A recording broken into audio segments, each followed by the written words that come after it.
Hi, I'm Jim Allen, the Executive Director of Chapman School of Seamanship. Today was a historical day at Chapman School of Seamanship. We solidified our partnership with the U.S. Coast Guard by creating 2 accelerated paths into the Coast Guard. One being through our Professional Mariner Training Program and the other being through our Yamaha Technician Program.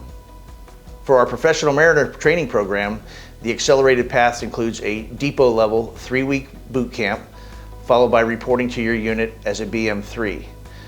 For the Yamaha Technician Training Path, you would attend a depot level boot camp, followed by an accelerated machinery technician course of 8 weeks, and then report to your unit as a MK3 or a 3rd class petty officer.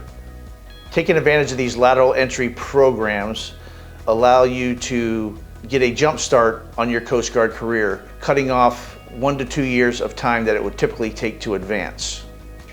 If you're thinking about joining the Coast Guard or wanting to pursue a career in the marine industry, reach out to Chapman School of Seamanship for a tour and check out our 9-acre waterfront campus. I'm sure we won't disappoint.